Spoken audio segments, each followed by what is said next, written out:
लगन तुला। लगन में तुला शुक्र स्थिति, चित्रा नक्षत्र जो मंगल का स्वामी है और उस पर लगन पर गुरु की दृष्टि है।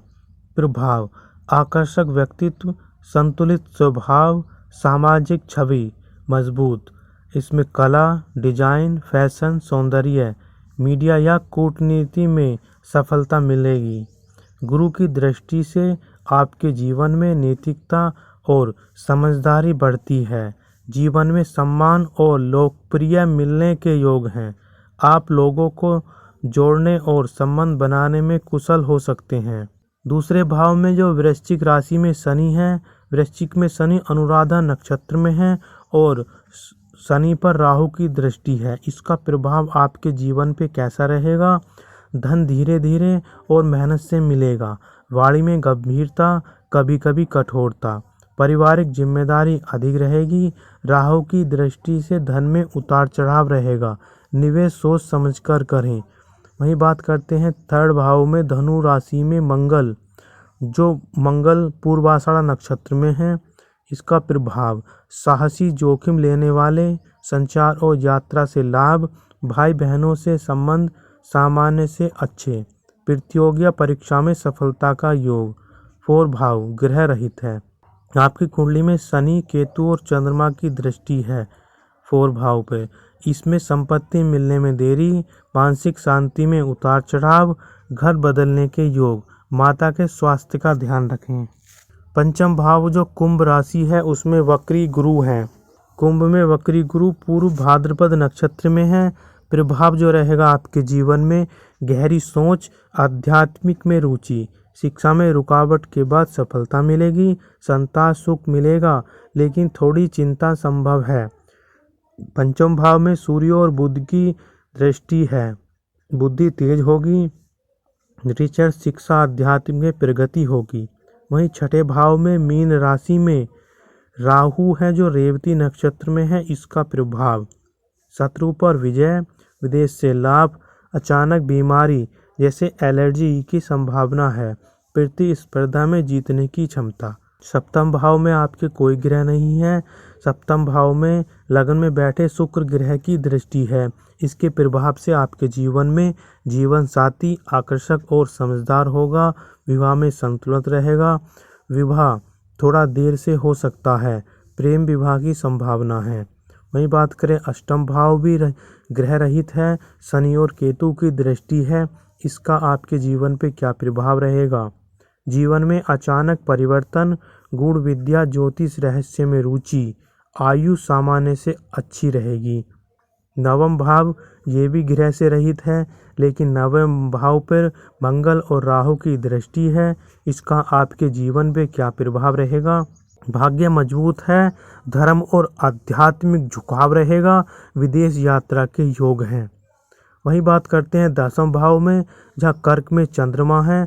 चंद्रमा पुष्य नक्षत्र में है जो शनि का नक्षत्र है। इसका प्रभाव रहेगा करियर में परिवर्तन, जनता से जुड़ा कार्य, सरकारी नौकरी, सामाजिक या पब्लिक डीलिंग।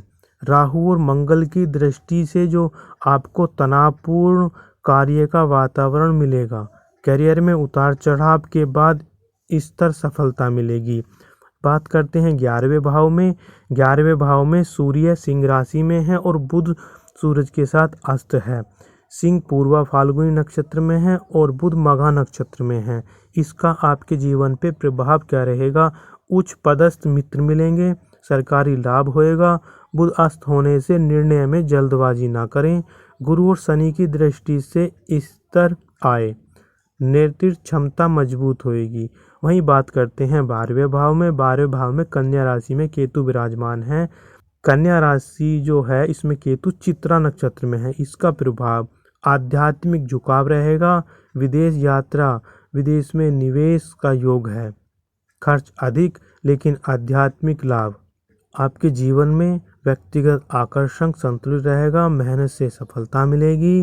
करियर में बदलाव लेकिन अंत में उन्नति। विदेश और आध्यात्मिकता से लाभ। आपके जीवन में धन धीरे धीरे जुड़ेगा। आपको उसके लिए बहुत मेहनत करनी होगी, तब आपको जीवन में धन मिलेगा।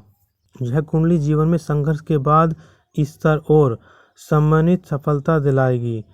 अगर आप चाहें तो आपको शुक्र ग्रह जो लगन में बैठे हैं उनके उपाय करना होगा। लगन को मजबूत है लेकिन उसे संतुलित रखना जरूरी है। शुक्रवार को सफ़ेद वस्त्र पहने, माता, पत्नी या स्त्री का सम्मान करें, चावल दूध मिश्रित का दान करें, ओम शुक्राय नमः मंत्र का 108 बार जाप करें। इससे आपका आकर्षण बढ़ेगा, वैवाहिक सुख और आर्थिक स्थिति बढ़ेगी। वहीं शनि दूसरे भाव के लिए उपाय करें। धन और वाणी पर शनि का प्रभाव, साथ में राहु की दृष्टि। शनिवार को सरसों के तेल का दीपक जलाएं, काले तिल या काली उड़द का दान करें, श्रमिकों और मजदूरों की सहायता करें। ओम शम शनिश्चराय नमः मंत्र का जाप करें। इन उपाय को करने से वाणी में मधुरता आएगी और यह सबसे बड़ा उपाय होगा। चंद्रमा जो 10वें भाव में बैठे हैं, चंद्र पर राहु और मंगल की दृष्टि से जो आपकी मानसिक तनाव हो रहा है, उसके लिए आपको सोमवार को शिव जी पर जल चढ़ाएं, ओम नमः शिवाय का जाप करें, माँ का सम्मान करें। चांदी धारण करना लाभदायक होगा यदि स्वास्थ्य अनुमति दे। मानसिक शांति में करियर स्तर रहेगा।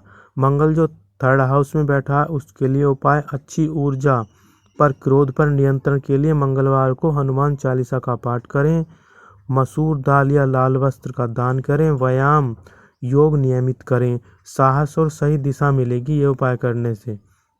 राहु केतु 6ठे भाव में राहु बैठे हैं, 12 भाव में केतु बैठे हैं। शनिवार या बुधवार को नारियल बहते जल में प्रभावित करें, कुत्ते को रोटी खिलाएं। इसके लिए ध्यान और प्राणायाम करें या ओम राहवे नमः और ओम केतवे नमः मंत्र का जाप करें। इन उपायों को करने से आपके जीवन में अचानक आने वाली बाधाएं कम होंगी। आपके लिए विशेष उपाय सामग्री जो हम बता रहे हैं समग्र है। प्रतिदिन सुबह सूर्य को जल अर्पित करें, घर में नियमित रूप से दीपक जलाएं, अमावस्या और पूर्णिमा पर ध्यान करें। कोई बड़ा निर्णय गुस्सा या तनाव में न लें।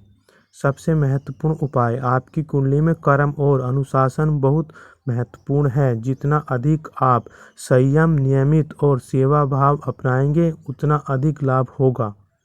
यदि आप चाहते हैं मैं आपको अधिक जानकारी दूं तो कमेंट में अपने